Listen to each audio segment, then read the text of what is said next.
साथियों को क्रांतिकारी जय भीम, जय भारत, जय संविधान, जय मान्यवर साहब कांशीराम। साथियों, दिल्ली के अंदर बसपा पार्टी की एक अहम समीक्षा बैठक हुई है और इसी बैठक में आप देखेंगे कि बिहार के जो नवनिर्वाचित एकमात्र विधायक है साथियों बसपा पार्टी के सतीश यादव जी, उन्होंने बसपा सुप्रीमो से मुलाकात की और आप देखेंगे कि बहन कुमारी मायावती जी ने उन्हें बधाई दी साथियों। और ये जो अहम बैठक की गई है साथियों, ये समीक्षा बैठक जो दिल्ली के अंदर कंप्लीट हुई है साथियों, इसके अंदर बसपा पार्टी के जो अलग अलग राज्यों के संगठन के पदाधिकारी मौजूद रहे और पिंटू यादव जी को भी यहाँ पर बुलाया गया था साथियों। यहाँ पर कुछ अहम मुद्दों पर चर्चा हुई है। बिहार के अंदर देखेंगे कि हाल ही के अंदर 14 नवंबर को जो वोट काउंटिंग हुई थी साथियों, जो रिजल्ट हमारे सामने आए थे, तो जो रामगढ़ की सीट है साथियों, यहाँ से पिंटू यादव जो सतीश यादव जी हैं, उन्होंने जीत हासिल की थी। बसपा पार्टी से वो चुनाव लड़ रहे थे साथियों। अलग अलग जगहों से हमें देखेंगे कि धांधली जैसे केस निकल कर आए थे, ईवीएम के बहिष्कार के कई जगह पर साथियों, जिस तरीके से पुलिस ने जो लाठीचार्ज किया था। वहीं पर अगर हम बात करें तो इस समय जो पिंटू यादव जी हैं, जिन्होंने कुछ दिन पहले लाइव में आकर कहा था कि जो कार्यकर्ताओं पर जो एफआईआर दर्ज की गई है, जो पुलिस परेशान कर रही है, हम अपने कार्यकर्ताओं जो कार्यकर्ता हैं, अपने जो समर्थक हैं, उन्हें हम गलत तरीके से फंसने नहीं देंगे। उनकी जो कानूनी लड़ाई है हम पूरे तरीके से लड़ेंगे। उनकी लड़ाई चाहे फिर हमें सुप्रीम कोर्ट तक जाना पड़े, हम अपने कार्यकर्ताओं के लिए सुप्रीम कोर्ट तक भी जाएंगे साथियों। दिल्ली के अंदर जो ये अलग अलग राज्यों की साथियों समीक्षा बैठक हुई है, इसमें अहम चर्चा जो की गई है साथियों, बिहार के अंदर जो हाल ही के अंदर चुनाव हुए वहां पर क्या कुछ हुआ। जो सतीश यादव जी है, उन्होंने वहां पर पूरे प्रकरण पर आपबीती भी बसपा सुप्रीमो को साथियों शेयर की कि किस तरीके से हमारे कार्यकर्ताओं पर एफआईआर दर्ज की गई है, हमारे कार्यकर्ताओं को परेशान किया जा रहा है। वहीं पर जो एफआईआर दर्ज हुई है साथियों, बताया जा रहा है कि 1250 लोगों पर एफआईआर दर्ज की गई है, जिसमें जो 250 कार्यकर्ता या समर्थक हैं वो बसपा पार्टी के साथियों। जिन पर ये एफआईआर दर्ज हुई है वो बसपा पार्टी के बूथ के एजेंट थे साथियों, काउंटिंग एजेंट थे, तो उनके ऊपर ये एफआईआर दर्ज की गई है। रामगढ़ की सीट देखेंगे साथियों, कितने बजे तक वहां का रिजल्ट रोके रखा साथियों। 5 घंटे लगातार उस रिजल्ट के लास्ट जो राउंड था उसकी काउंटिंग नहीं की जा रही थी। तो तमाम जो बसपा समर्थक थे उनमें इस बात को लेकर संशय भी था कि कोई किसी प्रकार की धांधली ना हो। और अलग अलग जगहों पर भी ऐसे केस साथियों हमारे सामने आए थे कि जहां पर जो कार्यकर्ता है या समर्थक है वो जो मतदान के अंदर जहां पर ये काउंटिंग चल रही थी वहां पर आरोप लगा रहे थे कि धांधली हो रही है, चुनाव की जो काउंटिंग है वो सही तरीके से नहीं करवाई जा रही है। आप देखेंगे कि जो रामगढ़ की सीट है साथियों, यहाँ पर रिजल्ट शो करने के बाद भी काफी समय तक पिंटू यादव जी को विधायक का जो प्रमाण पत्र होता है वो नहीं दिया जा रहा था। अब बसपा सुप्रीमो ने भी जो बसपा कार्यकर्ताओं और समर्थकों पर एफआईआर दर्ज हुई है साथियों, इस पर बसपा पार्टी ने अपनी प्रतिक्रिया दी है साथियों। बसपा सुप्रीमो बहन कुमारी मायावती जी ने अपने एक्स हैंडल पर ट्वीट करते हुए क्या कुछ लिखा है और उस पूरे प्रकरण पर क्या कहा है साथियों। बीएसपी की बिहार प्रदेश यूनिट सहित देश के कई राज्यों की कई नई दिल्ली स्थित पार्टी केंद्रीय कार्यालय में हुई समीक्षा बैठक में बिहार स्टेट बीएसपी के वरिष्ठ पदाधिकारियों तथा वहां से पार्टी के नवनिर्वाचित विधायक श्री सतीश यादव भी मौजूद रहे। समीक्षा में अन्य बातों के अलावा यह बात भी सामने आई कि मतगणना वाले दिन दिनांक 14 नवंबर को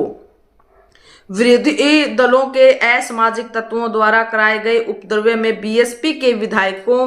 की गाड़ी तथा प्रशासन की भी गाड़ियां क्षतिग्रस्त हुई हैं, जिसे काबू में करने हेतु पुलिस द्वारा रात में लाठीचार्ज किया गया, जिसमें बीएसपी के कई कार्यकर्ता भी गंभीर रूप से घायल हुए हैं। इसको लेकर जिले की पुलिस द्वारा शासन के दबाव में बीएसपी के लगभग 250 कार्यकर्ताओं एवं अन्य 1000 अज्ञात लोगों पर कई एफआईआर दर्ज करके उसकी आड़ में पुलिस सिर्फ बीएसपी कार्यकर्ताओं को ही परेशान कर रही है, जबकि पहले इस घटना की निष्पक्ष जांच होनी चाहिए और उसके बाद ही कोई कार्रवाई होनी चाहिए। अतः बीएसपी की मांग है कि इस मामले की सही व निष्पक्ष जांच हो तथा जब तक जांच पूरी ना हो जाए तब तक इस पर कोई पुलिस कार्रवाई व गिरफ्तारी आदि ना की जाए तो ही उचित होगा। साथियों, इसमें जिस तरीके से बहन कुमारी मायावती जी ने एक्स हैंडल पर जो ट्वीट किया है, उन्होंने कहा है कि किस तरीके से हमारे कार्यकर्ताओं को परेशान करने के तरीके से और सरकार के इशारों पर जो एफआईआर दर्ज की गई है वो सरासर गलत है और पहले उचित कार्रवाई होनी चाहिए थी और फिर अगर कोई दोषी होता है तो उसके ऊपर एफआईआर दर्ज होती और उसे उनकी गिरफ्तारी भले ही हो जाती। साथियों, तो आप देखेंगे कि जो 250 कार्यकर्ताओं के ऊपर जो एफआईआर साथियों दर्ज हुई है बिहार के अंदर,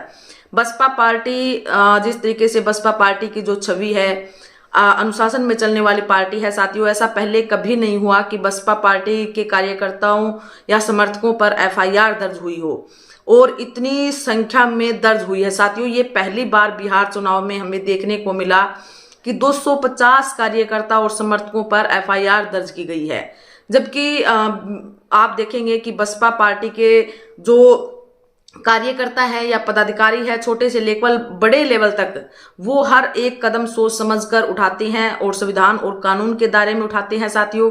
ऐसा वो कभी नहीं करते कि उपद्रव्य वगैरह फैलाते हैं। जिस तरीके की जो धाराएं उनके ऊपर लगाई गई है, तोड़ फोड़ और अगजनी जैसी गंभीर धाराएं साथियों उनके ऊपर लगाई गई है, तो ये जो उपद्रव्य वहां पर मचाया गया, जो 1000 लोग अज्ञात लोग जो बताए जा रहे हैं साथियों, तो निष्पक्ष इसके ऊपर जांच होनी चाहिए थी और फिर एफआईआर दर्ज होनी चाहिए थी। पिंटू यादव बसपा पार्टी के एकमात्र विधायक हैं साथियों बिहार से, जो रामगढ़ की सीट से मात्र 30 वोटों के साथ उन्होंने जीत हासिल की थी।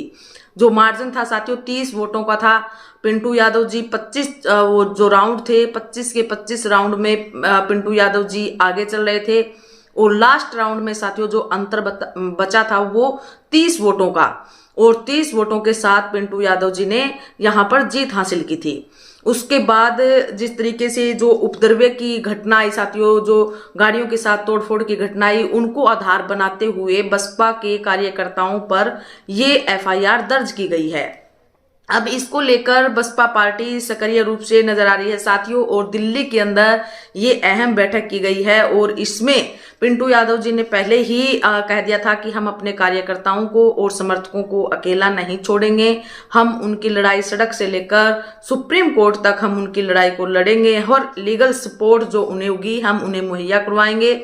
और हम अपने कार्यकर्ताओं के लिए सदैव आगे रहेंगे। साथियों, साथ में पिंटू यादव को लेकर जो बयानबाजी साथियों ये भी चल रही है, लोगों की प्रतिक्रियाएं आ रही हैं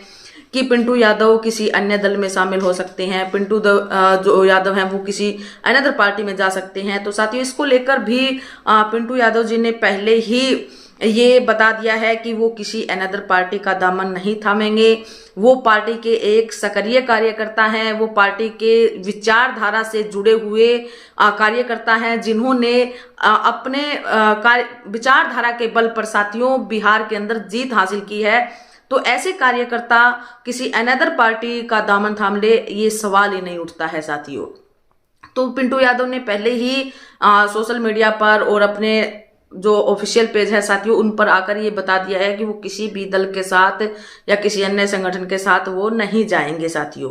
बिहार से एकमात्र साथियों विधायक हैं और जिन्होंने बसपा सुप्रीमो से साथियों मुलाकात की है कल, और बसपा सुप्रीमो ने उन्हें अग्रिम कार्य के लिए शुभकामनाएं दी हैं और जिस तरीके से उन्होंने जीत हासिल की उसकी बधाई भी दी है। साथियों, पिंटू यादव को लेकर और जो बहुजन समाज पार्टी के कार्यकर्ता हैं साथियों, जिस तरीके से उन पर एफआईआर दर्ज की गई है, आगजनी तोड़फोड़ जैसी धाराएं लगाई गई हैं, इन सभी पर आप सभी की क्या प्रतिक्रिया है आप हमें कमेंट सेक्शन बॉक्स में जरूर लिखें। वीडियो को साथियों ज्यादा से ज्यादा शेयर करें और चैनल को सब्सक्राइब करें। धन्यवाद।